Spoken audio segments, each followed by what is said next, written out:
Welcome to another edition of International Soccer Break. I'm your host, Sahil, here with Rahi, and we have a very special guest coming in.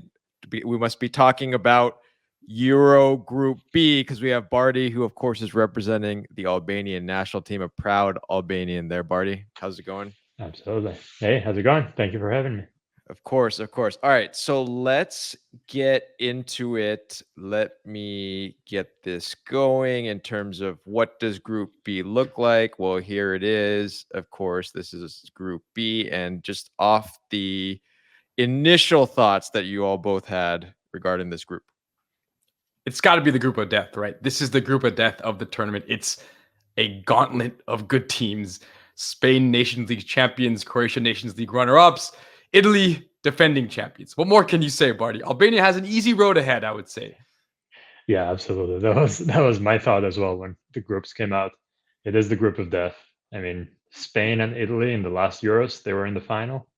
And Croatia has always been very strong, especially like in the last 5, 7 years. So yeah, I mean Albania, it's only the second time Albania makes it in. It's going to be fun to watch. All right, cool. So let's break it down now. We'll go back to team by team, and of course we will start with the defending Nations League champion Spain. So the thing with Spain is obviously it's always a very difficult team to play against. It's no longer the golden generation, but still huge names on the team. Pedri, Rodri, a good season for Morata. It's kind of a I wouldn't say rebirth because they've never fully gone away, Rahi, but I think coming off the Nations League and that win, I think it's a big moment for Spain. Yeah, real positive buzz around this team. Big Nations League victory. You forgot about Joselu, another interesting player with the big season coming up big for Real Madrid. It's a team of one name players who make all the difference, but it really is. Rodri is a player I think who's been incredible for City. Just their talisman. Pedri, a very exciting player. This team has talent all the way through. Let's not forget about the young man himself, Lamine Yamal, who's may set this tournament on fire. How old is he? 15, 16 at this point by the time it starts? Yeah. It's a very dangerous Spanish team. Yeah. I'm sure, Barty, you weren't loving having this team in the group with you.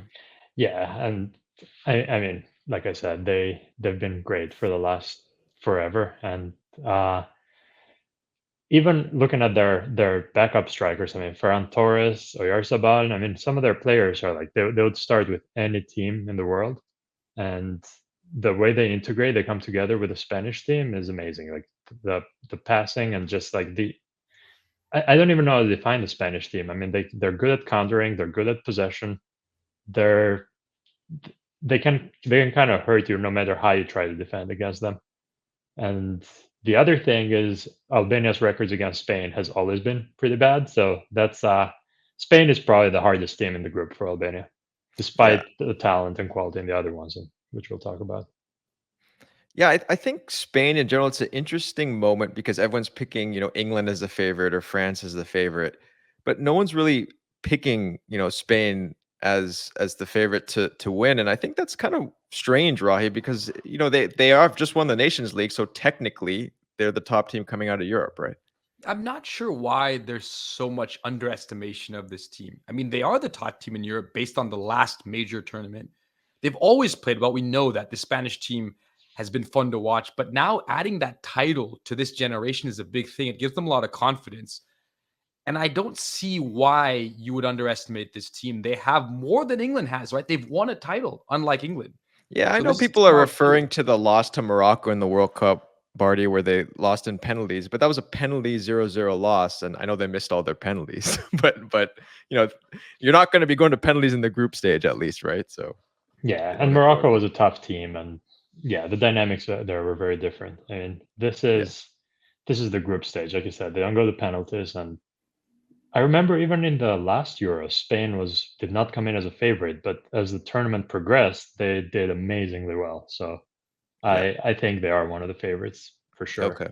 So let's move on to a team that actually does very well in penalties, Croatia. Rahi, I thought you were beginning wearing your Croatian jersey. For those who don't know out there, Rahi's second adopted team is Croatia, but maybe out of respect for our guest today, he didn't do it. Yeah, I didn't want to appear so partial with Bardi, our Albanian friend, on, but I'm a big supporter of Croatia. I might just bring out the jersey at some point during this show. You never know. It's a team that I've loved to watch. They're always fun to watch, and what they've married in the recent years with that technical ability is a tenacity and a never say die attitude that has been incredible. I mean, the last World Cup was something remarkable to see, coming back against Brazil to win that game.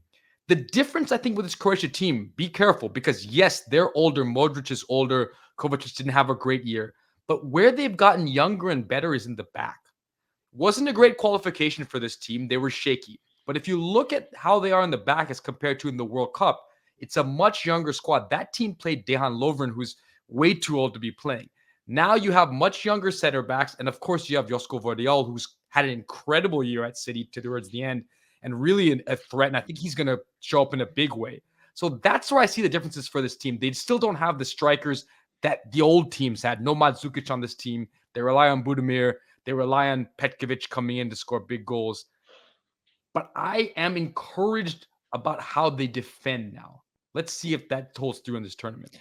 Yeah, I think, Barty, the question is if they're still relying on, obviously, the Kovacic, Brozovic, Modric pairing in the midfield. These guys aren't young anymore, but these are experienced players. So I don't know how you feel about that. Yeah, I think these guys still have it. I mean, Modric, his game has not typically been based on running, so he doesn't need to run a lot, even though he's old. He's one of those players that, up to a certain level, only gets better with age. And he's shown that with Real Madrid in the last couple of seasons. He's been great. People did not expect him to play very well, and he's been doing amazing. Uh, I agree with Rahi. Their defense is better than it's tended to be. Their strikers are definitely there are fewer big names than they've had in the past. I mean, Perisic is still there. I think he's a little bit older, and he will probably be one player that you can tell he's aged a little bit. But even then, I mean, they're always a dangerous team. They are one of my favorite teams too, except this year, obviously they come up against Albania, and yeah, I mean, we'll see. They tend to always overperform based on compared to expectations. Yeah, I think one encouraging sign is, Meyer's actually been playing very well. He played well in the North Macedonia friendly that happened a few days back. So that's an encouraging sign, because I agree. I think everyone's underestimating this team. People are coming in and saying, "Oh, they're too old," but underestimate Croatia at your own peril, right? And they have an incredible record against the next team we may talk about, which is Italy. Croatia has historically played incredibly well against Italy. I don't know what their record is, but it's insanely good. That they've have an excellent record against Italy. So this is an interesting team. Obviously, the defending champions. Bardi, I know you speak Italian, so obviously you're not going to be supporting Croatia or Italy in this particular group. But it's an interesting team. They've had a little bit of a fall from grace, I guess you could say, since their Euro championship, not making the World Cup. And of course, finally got past their bogey team, North Macedonia, finally getting a victory in the qualifiers. It took them a while to get there. And it's the old guard has left. Now, Chiesa has not necessarily lived up to the potential that we thought he would be. We'll get into that in a second. Up front, they've naturalized an Argentine striker, Retegi, and there's a couple things here and there with some of the other guys, which we'll touch on in a second. But it's not the same team, Rahi.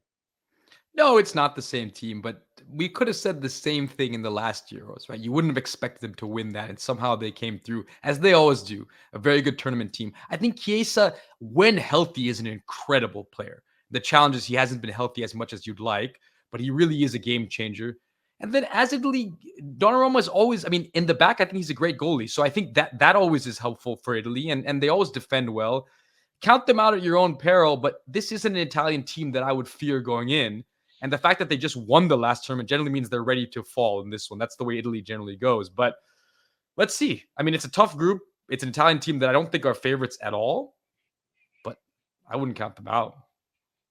Yeah, Bardi, you follow the Italian league closely, right? So yeah, I agree with Rahi. I mean, I'm a Juventus supporter, so I've been following them closely. Some of the players too, especially Chiesa. He's had a pretty poor season by his standards. He might bounce back. He's a player that's been pretty inconsistent in that he can have some dry spells and then all of a sudden play amazingly. The same goes for some other players that Italy has, like Scamacca. Well, Scamacca has had a great season, but the same goes for other players. They could overperform in the Euros, and the Italian players tend to do that. Like they can play okay during the season, and then do really well as a national team. That said, Italy's strength for forever really has been their defense. And they have some good defenders this year, but I don't think they have that back three or back four that they've had with like Chiellini and Bonucci in the past, or Barzagli before that, or like even 2006 when nobody expected them to win, but they did amazing. They had some really good defenders with Cannavaro, and even up front they had more talent with the likes of Totti, Del Piero, and so on. So I think this Italian team, you underestimate them at your peril, but I don't see them as a favorite to win. At the group stage, anything can happen, but I don't see them as a favorite to win the whole thing. Yeah, I mean, a big Inter contingent, obviously, Barty, on the team too. I mean, how reliant do you think they're going to be on Barella if he's fit enough to come back? Yeah, I mean, he's one of the key players. He's been one of the key players at Inter. He's been amazing for the last 3 seasons, I want to say, and he's huge for Italy. If he goes missing, if he's injured, that will be a big loss for them. Fratesi is also playing well. He's a bit of a different player, and I know he just scored over the last couple of days. Yeah. In their friendly, so they will try to fill in that gap, but I don't think they can fully replace Barella. Yeah, but Rahi, as you said, it's Italy, so another team to. This is the group of discounting teams at your own peril, essentially. Speaking of discounting your teams at your own peril, we'll get to the final team in the group. Barty, now it's your show. So before I turn it over, I just want to say this has been an excellent qualification story for Albania, winning the group. I mean, that's huge. Winning the group, scoring some fantastic goals. In some very difficult matches, frankly, and credit to them. Yeah. I mean, Albania went into the qualifiers as the underdog for sure. I mean, third place seemed like what was to be expected behind Poland and Czechia. So now going into the group stage here, of course, it's a whole different level of competition that they're going into, but they're absolutely going in as the underdog in the group. My hope is that they go in, have some fun, play to have fun, and try to make the team proud. And doing that, maybe they'll get some points. I mean, nobody's expecting them to win all 3 games by any means. If we win 1 game and maybe tie 1 or 2, if we tie 2, that would be amazing. But win 1 and tie 1 would be great. Something like 4 points would be sort of an optimistic expectation, I think, or is what a lot of fans are hoping for. Yeah, I could see them giving Croatia a lot of problems. They're tight in the back. I could see that Croatia does make mistakes. This is a game I think that they could do well in. And then against Italy, you have a chance if you're Albania. The one that's difficult is the Spanish game. I don't think that's a good matchup for Albania. It's a very difficult team to play against. But I think if you take points off the other 2 games, I think you have a good chance at potentially coming through. It's a very difficult group. I mean, you couldn't have asked for a more difficult group. But Albania has shown they can win big games, right? They've shown they can win pressure games. They've shown they can be tight when needed to be. They can get goals when they need to score. It's a team that I think could find a way through this group. You wouldn't say they're favored by any chance. You'd say that they're likely to finish last. But hey, I don't know. Yeah. So Barty, beside Aslani, who are the main players to watch for this team? I actually touch on him too because I'm not sure if everyone out there is familiar. Yeah, I mean, Aslani has been he's one of the key players in midfield. He plays for Inter Milan. He hasn't had as good of a season as one could have hoped. When he's played okay, but there's been a lot of competition at Inter, so he's been a replacement for Çalhanoğlu most of the time, either coming off the bench or coming in on not super important games. He's a great player. He's young. He has a lot of potential and a lot of skill today, but he's not like an international superstar by any means. The key player that people are talking about these days is Broja up front. He's coming off of also not a great season. He played for Chelsea, and then he was loaned out for the second half of the season. It's Fulham, right? He had an injury, unfortunately, about a year ago, and his comeback from injury hasn't been too great. But he's still, I think, 20 or maybe 21 at most. So lots of potential for him. He also, if he turns it on, and he did in the last friendly game, he scored. If he turns it on, he's a man to watch. He's very fast, and he has a keen sense of scoring. The other players that are very interesting are players like Asani and Bayrami. They've been scoring from long distance. That's kind of been the way Seen that some of Asani's qualified, goals in the qualifiers, man. They're golazos. Exactly. Yeah. And I think that's also that's what gives me hope against teams like Italy and Croatia. Because, like you mentioned, if those teams make mistakes, a goal from midfield or a counter attack where Broja comes in fast and scores, those could put the team ahead.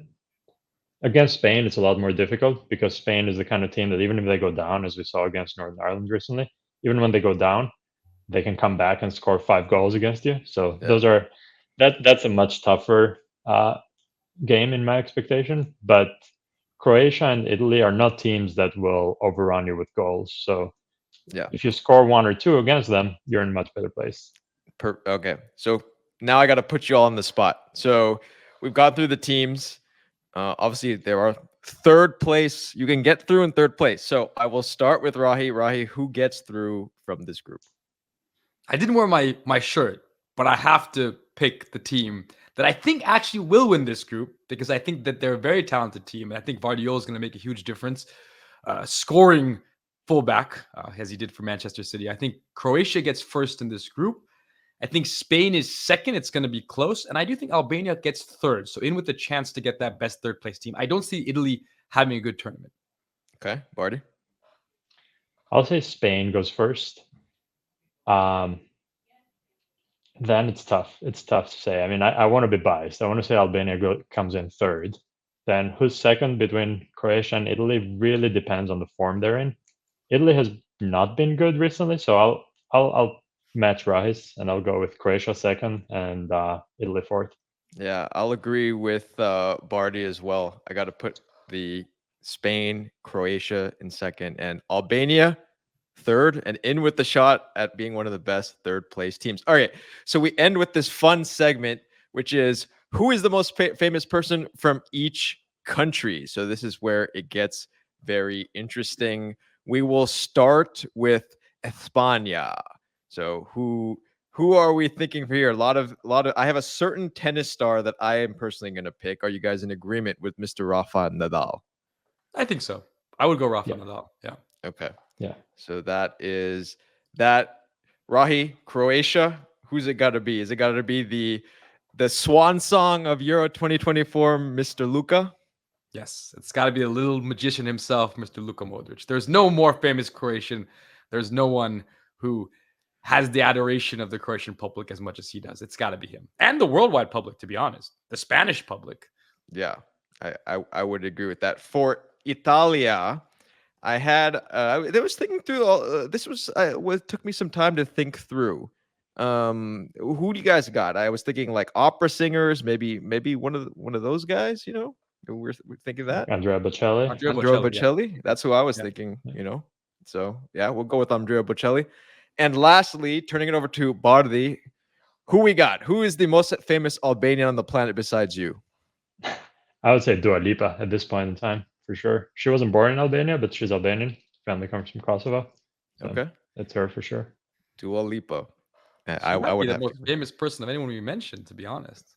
Yeah, she's global superstar. So, all right, well, excited for Euro Group B. If you all have been enjoying these videos, please subscribe to the channel.